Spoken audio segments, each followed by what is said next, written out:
Welcome to the CEO series. This is a mini series of episodes within the ACE Audio podcast, where we chat to leaders, business owners, and entrepreneurs to help our listeners learn the valuable lessons and insights that our guests have used to chart their own success stories.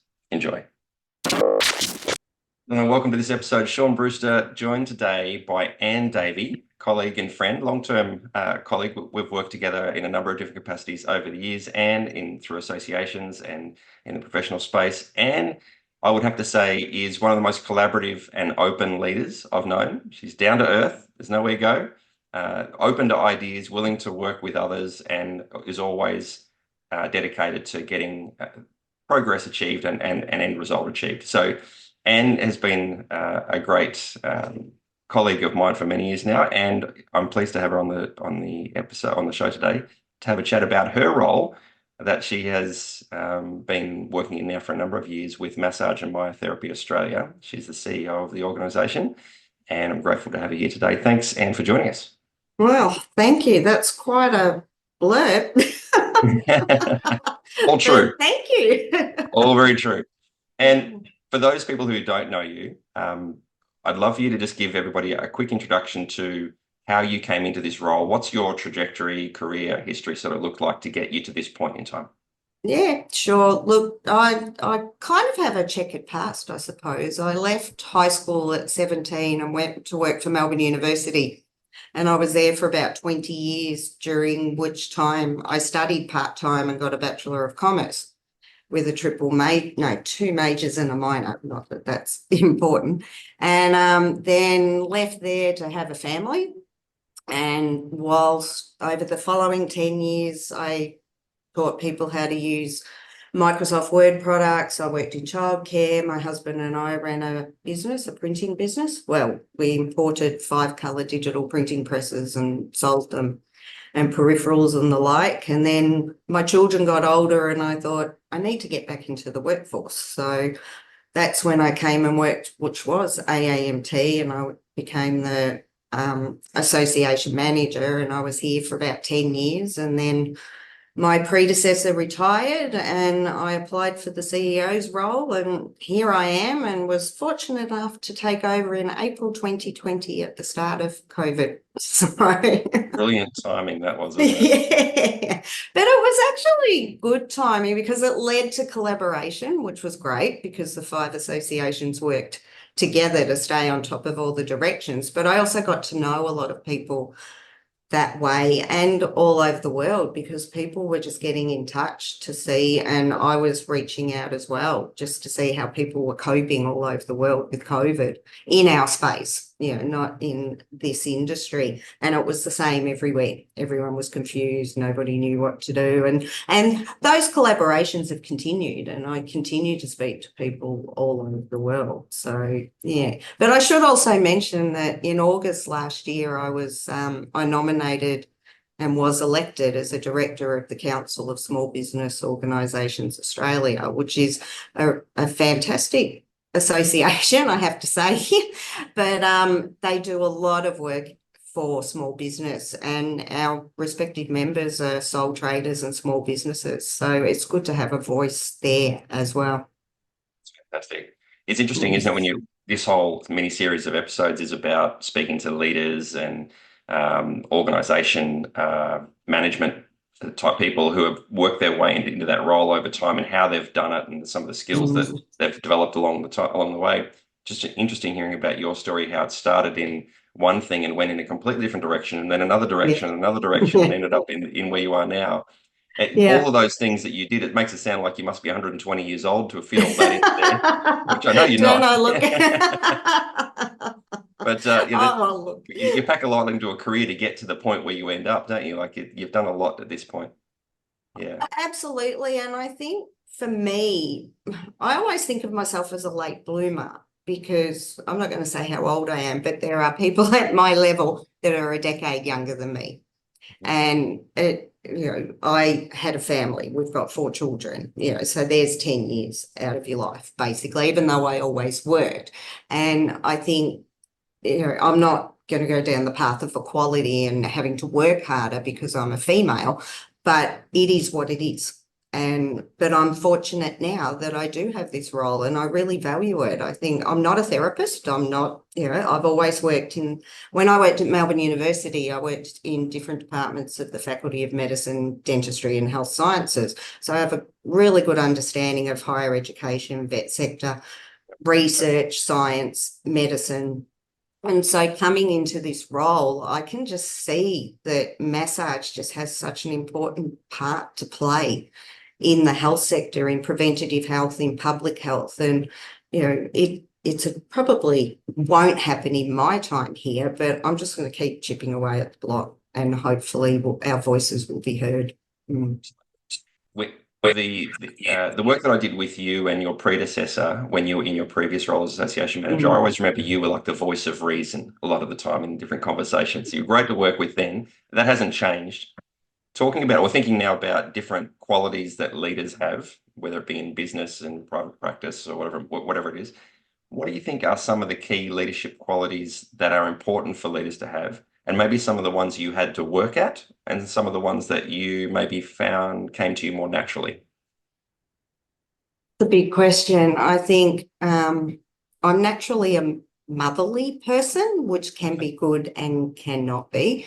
I do, you do all these assessments and I have a high emotional intelligence, which means I just really take on board the way other people are feeling. I think that, you have to treat people the way you want to be treated. And it's interesting, I was on a panel at the Cosboa Summit and I came off the stage and somebody said something to me and I said, well, I just can't be like everybody else. I don't talk like them. And the response was, well, nor should you, and I thought, yeah, because I sat there and I went, I've forgotten what the question is. And I think I'm just waffling and there's all these ministers in the room. And yeah, because you can't be something that you're not. And I think you asked me, what did I have to work hard on? I think my knee-jerk reactions, I have to work hard on because I will knee-jerk react and then think about things and then, be a voice of reason, I suppose. But I've had to learn to not show my knee-jerk reaction, if that makes sense. So, and not take things personally. Because there's always difficult conversations. There's always really great conversations. And I think with the team, like we have a team here, and to build a good culture, you have to live that culture. So we have if there's rules about working from home, they're not different for me. If there's rules about how long you have for lunch, they're no different for me. So, and I don't treat myself any different to the way I treat those people that I work with. And I think the other thing is acknowledgement as a leader. You need to acknowledge your team and their wins and their losses and acknowledge them together. And then, the wins we all learn from, the losses we all learn from. So, absolutely. Yeah. That's a good point. I think you raised there about acknowledging the wins and the losses. I think that's a skill set that's really difficult for some people, especially the losses, to be able to pull someone aside and say, hey, you'd normally do a good job, but this time, this scenario, you didn't do that very well. Yeah. And here's why, and here's what the impact of that was. Is that being a very motherly person, like you said, have you found that difficult to pull people into line when they're not doing their best work? Yes, and it's something that I have worked on because I think if you leave things, they get worse because you don't know what you don't know. You don't know that you've missed something. You don't know that you've done it wrong. And I remember being at an event many years ago, and it was to do with, problem staff. And it was a lawyer and he called them fireside conversations. And he said, they're the ones that you don't want to have, but they definitely don't want to have it more than you. And I've always got that in the back of my mind. So it's actually worse for the person that you're speaking with as opposed to what you are saying. And you've also got to take into consideration the other person. So, on one hand, you can have somebody where you go, well, why didn't you do that? And there's panic. And this actually happened a couple of weeks ago. And I said, well, why haven't you done it? And the response was, Well, because I forgot. So at least it was honest. I would Yeah, rather the honesty than the making up excuses. because you can deal Or with honesty, right? You know what to do with it. It's correct, like, you okay, what can we can. do to make sure you don't forget? Yeah. Yeah, exactly. And yeah, that's exactly what I said. So what have we learned from this? What are you Mm. going to do different next time? And make them think about it. So Yeah, you're not teaching, you're not barraging, you're leading. And that's the key word here, isn't it? Being a leader it is. and Yeah. working together. And you want your team to come to work or your peers to come to work. And, I mean, we do every second week, we do wow moments. So we stand around a whiteboard and everybody says a wow moment and we write it up on the board. So it could be you spoke to a difficult member and you turned them around. It could be, I had the best phone call ever. It could be I touched my toes. I bought a new car. I'm going on a holiday. It doesn't matter what it is. It's that 15 minutes that we just stand there and say something good. Positive focus. Yeah, Yeah. something positive and Mm. share it. And then we pull out these little affirmation things and talk about those. And Yeah. we have homework for the next fortnight. So just something little. It doesn't take much to do to share. You're not sharing your life because you Mm. spend a lot of time at work and you want everybody to feel comfortable. Absolutely. And it breaks the pattern of the day to day too, doing things Yeah, like that. It brings people together. That's great. it So the does. people who are listening to this episode or watching this episode are typically clinicians. They work in private practice, they work for themselves, or they work for somebody else. They're dealing with patients. And of course, the people that I'm interviewing as part of this series are typically not clinicians, some of them are, but they are leading teams, managing teams, building organizations, and so on. But I think a lot of the skills, a lot of the experience and the situations are transferable from one situation to another, absolutely. So Yeah, what I'd like to focus on now is the hiring of staff, bringing in new members of the team, bringing people into your team.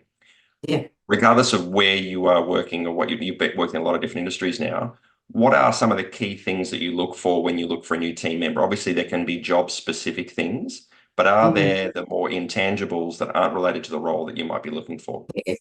Yeah, look, I'm of the opinion in an office, you can teach anybody just about anything, if they're capable of learning, not programming, but, office work. So it's more about if they're going to fit in with the team and what their disposition is, on a phone call. And that a positive phone call or a negative phone call. I don't always like going down the negative path because not all phone calls or all people are negative. But you've got to look at how will they interact with other people, I think, and how will they fit in with the culture of your team. And we recently hired somebody and my manager and staff were doing the interviews and they just couldn't decide. So because they couldn't work out of two people, they both had the skill set, but which one would fit in. So I went and had a coffee with each of them to work out what they were like socially, because it is, whilst work is work, it is a social environment at Yeah. times. It has to be. And I think, you can do all the testing in the world for stress levels and all of those, but in real life, I'm not sure that they're true pictures of what you're going to get out of a person. And, some people are very private too, and that may not work in your workplace Mm. too. And some people may not be very private, which again won't work in your workplace. So that's a very big question, a really hard one to give a succinct answer to, Mm. I think. Yeah, I think. And look, I have hired people that have not fitted in, and Yeah. it's really interesting to watch the rest of the team. They don't let it break the culture.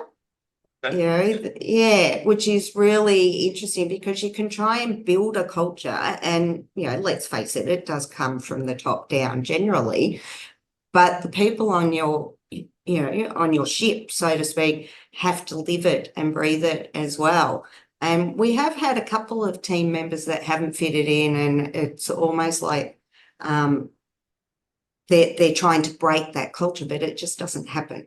the supportive culture. Yeah. That's got to be a symptom of a strong enough culture that it can't be broken. I think enough people are on board that one bad egg doesn't spoil it. That's good. Yeah, that's exactly right. And I've watched it, and I suppose I'm proud of it too.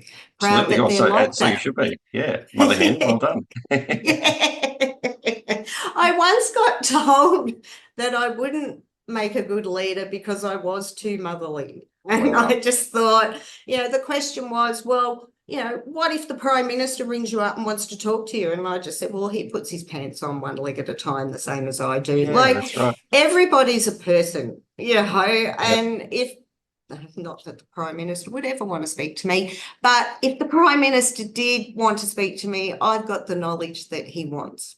That's And right. and I think as a leader, you have to remember that you're there for a reason. And I don't pretend to have all the answers, and I will never say that I do, and I will never make out that I do, and I will never take credit for somebody else's work either.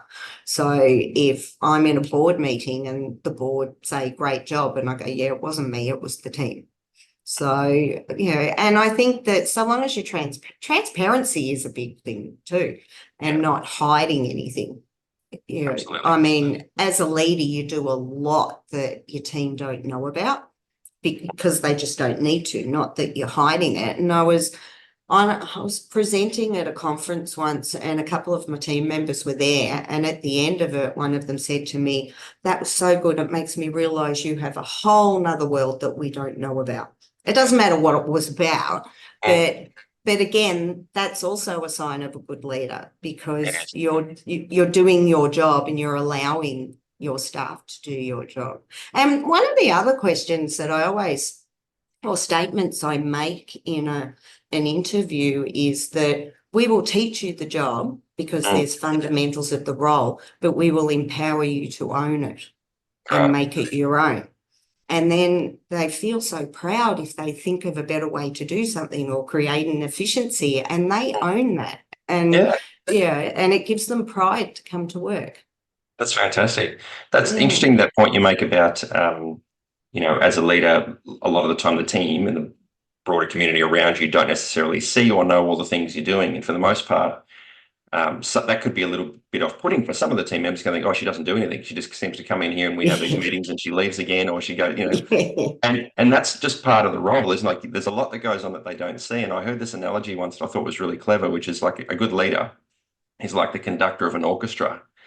They have to turn their back to the audience to do their job. They're not going to get the credit. The orchestra is the other people facing the audience. That's what everyone sees. You got to turn your back to be able to lead them so that they know what to do. You don't get any credit, and not everyone sees what to do. And I think that's it's interesting, isn't it? It's right. It's exactly what it is. But I'm going to remember that one. That's right. Get your baton out. You'll be ready to go. So what about, like I mentioned before, that you are a very collaborative person, and that's one of the joys of having gotten to know you over the last few years. We've worked together on different things, and that's great. You work in a very competitive space, which is associations, right? There's a number of associations vying for members from the same pool of practitioners, massage and myotherapy. There's 5 or 6 different organizations that sort of work in that space. Being collaborative in a competitive space seems counterintuitive to a lot of people. And I think that's why for a long time, prior to your period in this role, maybe there wasn't much collaboration going on because people were a little bit protective of their patch. Now we see this happening in private practice as well. A lot of clinicians will say, oh no, I don't want to necessarily network or get to know or work with the other practitioners in my area because we're all trying to get the same patients. But then we see situations where private practice owners and clinicians do come together and they benefit from that collaboration. Yeah. In your collaboration within this space, there's probably some very obvious benefits. Have there been any challenges? How has it all played out for you over the time? You're always guarded because, the association's my responsibility under a board of directors, obviously. So I suppose you don't want to cross a fine line that could impact a success that we may have that another association steals. I mean, that's what we're talking about, really. I think I don't look at it as challenging, or I look at it as an industry-wide benefit. So it's not about what we can do and other associations don't do or can't do. It's about what will benefit the industry. So when when I talk to other associations, and I mean, you don't tell them everything that you're doing because you've got to keep some things to yourself, obviously, but it's more about how can we do it together better and how will that benefit all of our members? Because I really think that the industry has grown, we're 20 years old. It's come a long way in 20 years, but it's got a long way to go. And no one association is going to achieve that. And I think the leaders of the associations have changed, so they have a different mindset as well. Years ago, I mean, AAMT, Massage and Myotherapy, was born out of 5 state-based associations, and some of them came kicking and screaming, is my understanding. So, and all of that is really left behind now. And I think our respective memberships spend time together as well.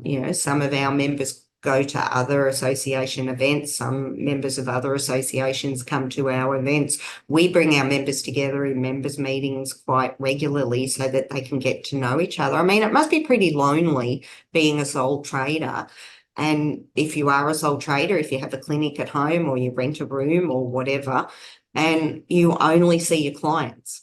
So you're seeing different people all day, every 4 to 6 weeks, you see them again, but you haven't got that person to collaborate with or to problem solve with.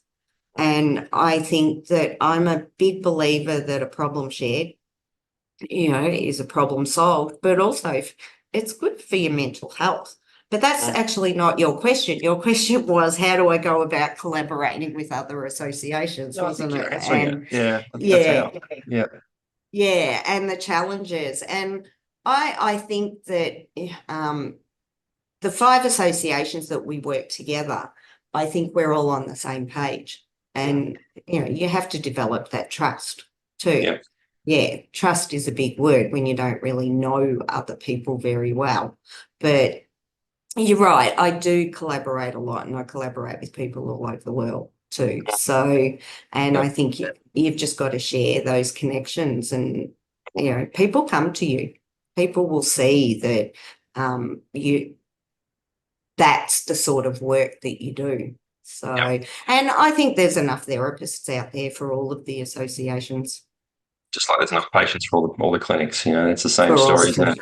Yeah, it I is. think It is. And what look, you're we're massage only too. And there's only 3 of us, I think, that are massage only. So yeah, sorry, I cut you off. no, that's okay. I was just going to say, listening to you Mm. speak there, it sounds like the reason that you're able to do it successfully is because the underpinning reason behind it is a shared goal as opposed to personal benefit. Like a lot of businesses that maybe are protective of their patch and don't want to work with others and a little bit more guarded.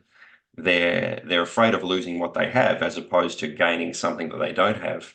And the shared goal of raising standards and improving the industry is something everyone can benefit from, and there's no scarcity of that. It's not like you can run out of that, So if you all work together, more people benefit, and that becomes a legacy too, which is quite nice. It's more than just, oh, Anne worked for the association for this many years and they achieved these things, but look how much better the industry is now because of that. And that's, I think anyone would say that that's a much better legacy than, we've got more members.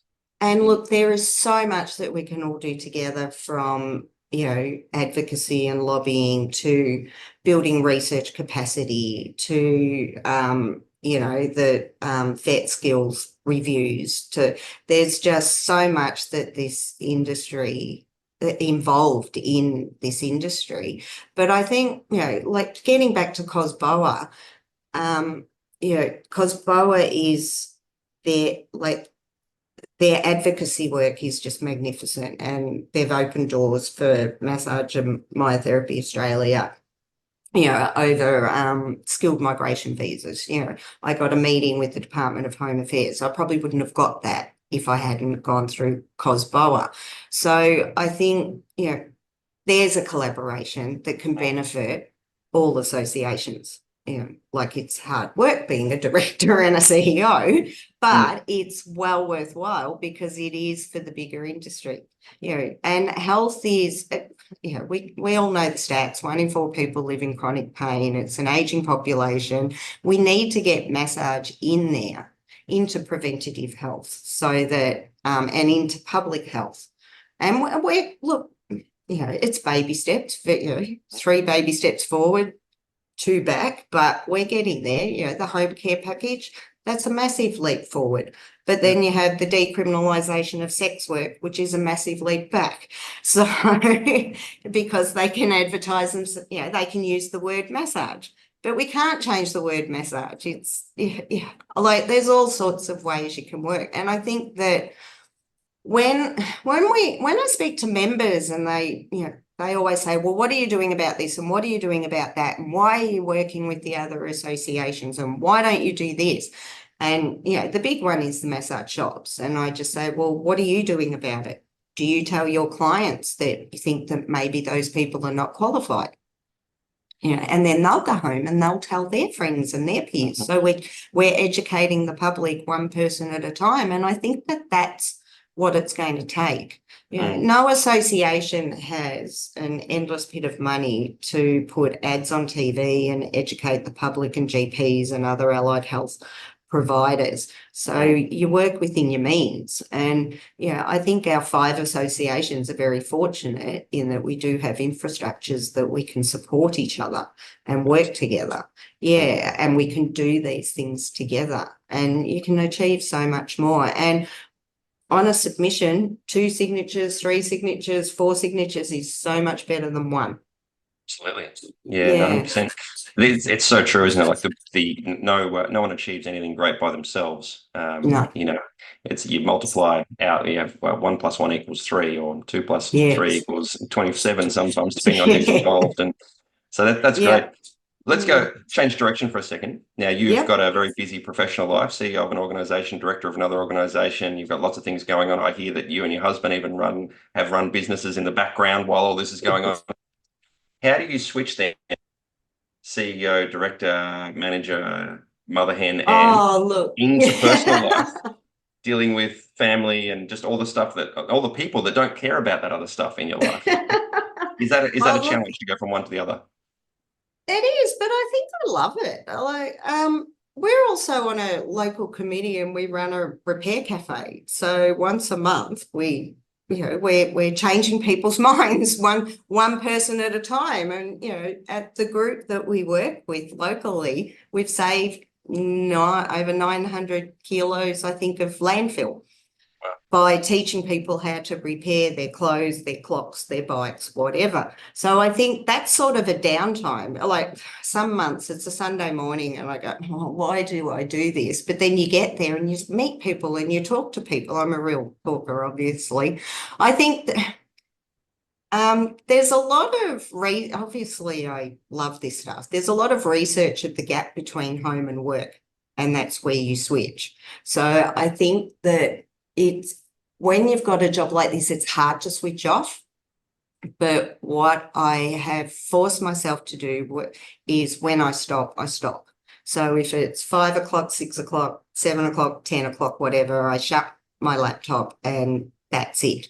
And I think you have to do that. Otherwise, you'll just keep checking. You'll just keep, there's odd occasions where you need to check an email if something's going on. I think I'm really lucky. I do have a great family. I do have a great network of friends. I've done, I do Pilates twice a week, have done for 18 years, 20 years. I don't know. I think I go camping. You just do. I don't really think about the whole switching because your life is your life. And people often talk about this work-life balance, and that I think it comes from within. Like I love my job. I absolutely love working here. I love that, the massage industry is such a challenging industry, but there is so much scope to make change, which is what I would, you talk about legacies. I hope that there is something that I can change that is my legacy. But I think that also, your downtime is what you make of it. So some people, work is their downtime. Yeah. Mine is, during COVID, I did COVID crocheting. So I had all this wool and I just went round, round, round, round. And now I have a queen size bed blanket. So, we have a Kelpie dog and we live in the suburbs. So I walk 3 or 4 kilometres a night with my husband and we chat. So you've got to find those triggers that make you do it.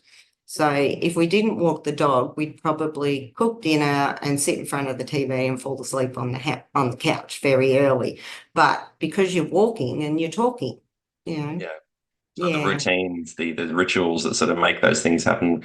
How important is it for you to have I know a lot of people I hear struggle with this, having a partner who gives you the space to work when you need to work, but will pull you back out of that when they need to as well. Is your husband like that? Like he gives you massively. A lot of space? Yeah. Yeah, absolutely. And I know I can talk things through. And sometimes I just want to go, this is what happened. Just listen. I don't want your opinion. I just need to get it out of here and then I'll be fine.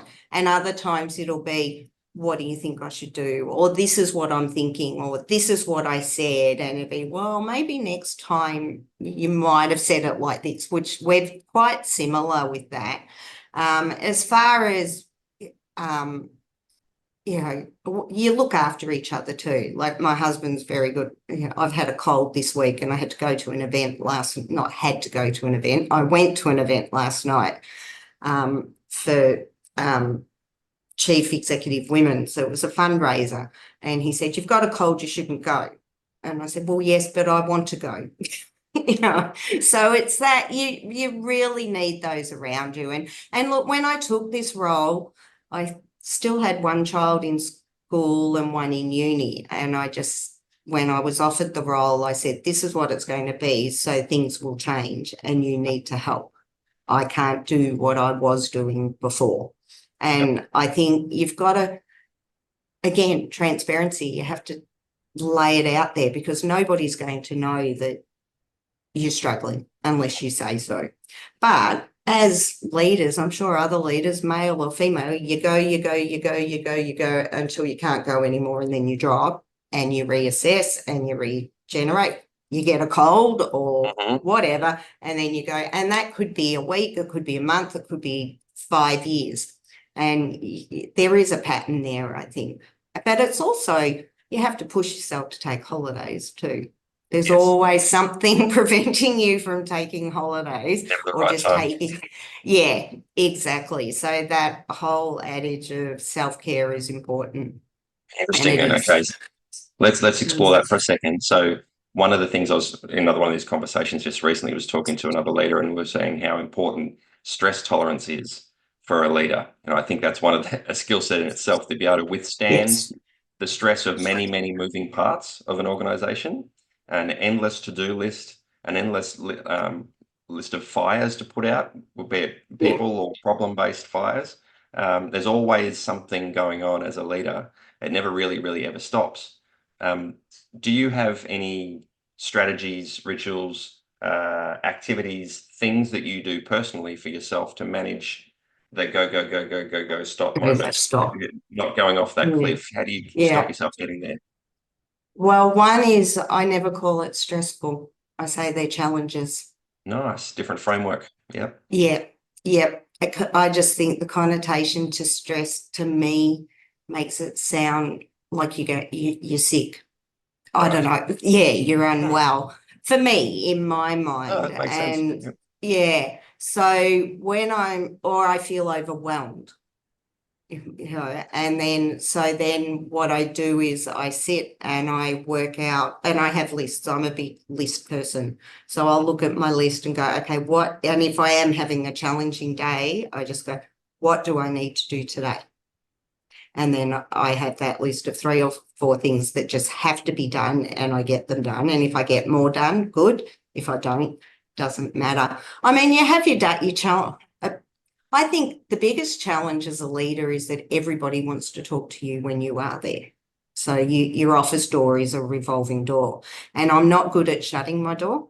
I really like to be available, but sometimes you have to shut your door just to get the work done. And I also put in my calendar, no appointments today. I try and do that one day a week. Doesn't work, but I try and do it.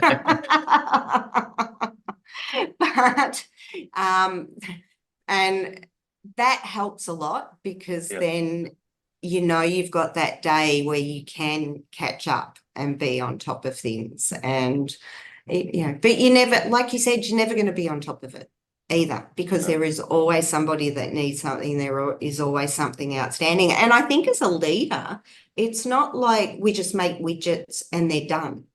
A job generally is never finished. Like, you don't have a start and finish. It's ongoing, and recognizing that is, and I remember years ago when, I would do data entry just so that I felt like I completed a job. Yeah. That sense I of hear you. completion. Yeah, no, I find myself in my business too, sometimes just defaulting to spending the day doing administrative tasks because I feel like I've achieved something at the end of the day. I look at the emails, they're all completed, and I look at the to-do Yes. list, it's all done, and then you realize, Yeah. oh, but I didn't do my job, which was Yeah. strategy or planning or assisting Yeah. another team or removing roadblocks or something like that, or Yeah. moving towards the future. So I think that's probably a skill set in itself, isn't it? Being able to be comfortable with the idea that you don't really finish things a lot of the time. There's a lot of planning, a lot Yeah. of redesigning new iterations of things, Yeah. working on problems, solving problems, but rarely do you get to say, that one's done, put it in a box, it's finished, next thing. You know Yes. that box is going to get opened again next week or next month or next year anyway. That's And it'll right. start again. And I'm not a person, like, if you saw my office, I'm a very paper-based person, which makes me old, I get that. But if I put things away, then they're out of sight and out of Yeah. mind. Mhm. So I need to have folders of lists, but folders of the paperwork that I have to do, not with everything, but board papers, for instance, I need to have them in front of me, or if there's a submission, I need to have it in front of me, because if I put things away, they're out of sight because there's so much going on. So, but I'm fortunate, I've got a good team that, I can, as you say, I'm collaborative. I bring everybody together and go, this is the project, this is what we're doing. You all go away and do it and come back and tell me when it's done. And I'm very, or come to me if you've got a hurdle or a challenge that, a roadblock, and we can work through it. And that works really well. I think, you're going back to your trust in your team. So, and knowing that you can trust your team, it makes your job less of a challenge. But then, a challenge is good. I think if I wasn't challenged, I'd get bored. Yeah. That's probably another trait of a leader too, isn't it? They like something to chew on at all times. And Exactly. I was laughing internally when you're talking about your desk and having all the bits of papers out in front of you, because I sit in a corner desk, and if you could sit at my desk right now, you probably feel very comfortable, because I'm Good. surrounded by all the things going on in my life at all times. And once it's done, I do put it away, and it is gone. Yes. It is just literally Yeah. gone. And until I have a reason to look at it again, it doesn't exist. That's And so right. it's interesting, isn't it? We look at some people that are very well put together in their roles and maybe ascended into different levels of whatever organization, and you see them, their desk can be just a blank slate. Wow, how do you Oh, do all yeah. things in your mind at any one time when there's nothing there, and they have all their folders on their computer perfectly organized? And my Yeah. desktop looks like a like one of those patchwork quilts. It's the stuff everywhere. Yeah. Um, Yeah. and I And look, think that there's you do only whatever so you need much. to do. Yeah, exactly. There's only so much of a filing cabinet inside my head too. Mm. So, and that's the way I sort of work, that, you've got to break down things to get them done so that you don't become overwhelmed. You break them down into baby steps. And I think that's the way to go. And I work that way a lot. If there's something that I want to get through the board, so if I want to go, it's got to go through a committee, then through the board. And I had one project that took 3 committee meetings, 3 board meetings, but I had to take them on a journey to get there. So I had to break it down into baby steps and get them used to the idea, because it was a big change. And I think that when you have such a big role, you've got to break it down and trust that other people are going to play their part. Yeah, for sure. Mm. And it's interesting with these conversations having with different people, nobody's mind seems to work the same. There's not a list of personality traits that make you a good leader. It's like there's different personality traits that exist, and you can pick and choose a bunch of them, and that will make you a good leader for this type of scenario or this type of scenario, and maybe not for others. And I guess it's just about working on your strengths and then managing for your weaknesses a lot of the time. You might not be, for me, I'm not great at probably designing processes and implementing systems. Like, I'm not an organized thinker, I'm a creative thinker. And so when I want to organize something like that, I bring somebody in who has that organizational sort of mind. And then I go, here's what I want to do, here's the idea, what can you do with that? And they, perfect, there it is, right? Yeah. And so that's managing for your weaknesses and then playing on your strengths and using those where you can.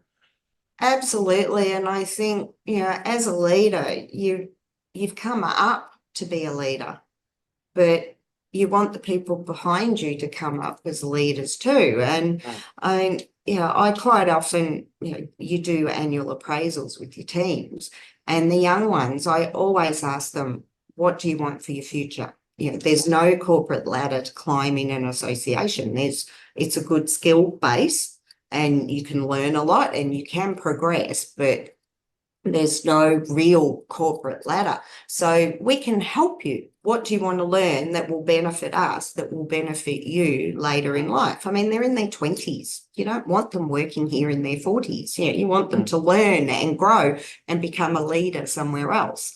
So, and I think nobody wants to lose staff. I'm never pushing people out the door unless they're poor performers, obviously. But, your star staff, you want them to succeed and you want them to be successful in life. And I think, somebody, along my journey, I hate that word, but my work journey, I had people give me little pieces of advice. Like I studied as an adult, my bachelor, but that was because I worked for this wonderful professor in the Department of Anatomy who just said to me one day, I think you should do a bachelor, do a degree. And I went, okay. And so I did. You're very suggestible. But I probably wouldn't have thought to do it, And he supported me and gave me time. I got 4 hours off a week. I studied part-time. It was hard, but so I think I've never forgotten that. And I think it's just that one comment from somebody that can make a difference to your life forever. And unofficial mentors are so good. When I've sort of been at crossroads, and I would ring up CEOs of other associations or other businesses and say, can I buy you breakfast, just to have a chat. People are very generous with their time. Yep. Absolutely. It's interesting what you're saying there, like the trajectory you go on and where you end up. There's one thing I've realized is that not everybody is motivated by the things that most people think they're motivated by.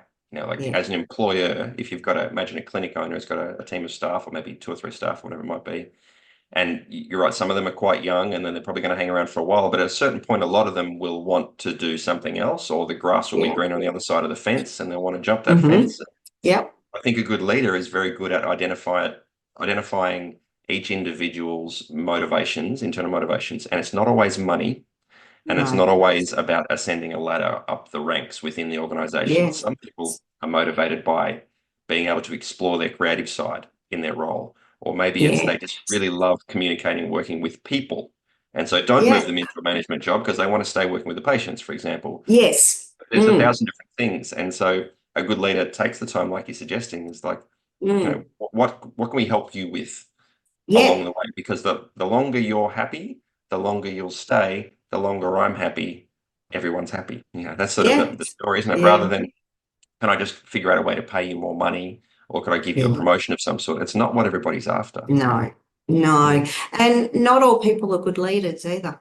no. Some people are workers Yep. and always will And be. fantastic at it. Yep. Yeah, yeah, Mm, absolutely. There's a place for everybody.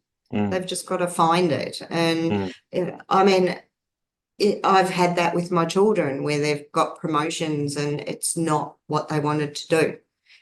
They've done it to take the money, obviously, but mm, it's not the creative job. They've gone into management and now they're thinking, well, no, that's not what I want to do. I would really prefer, as you said, to be in the creative side. mm. So, but when you're young, you don't, you make decisions for different reasons. And Yeah. I think that, we have a responsibility though, as leaders to do the best for the people that we lead and the companies that we lead. So we've had a lot of success here with trainees. We've had Mhm. 4 or 5 trainees who have stayed.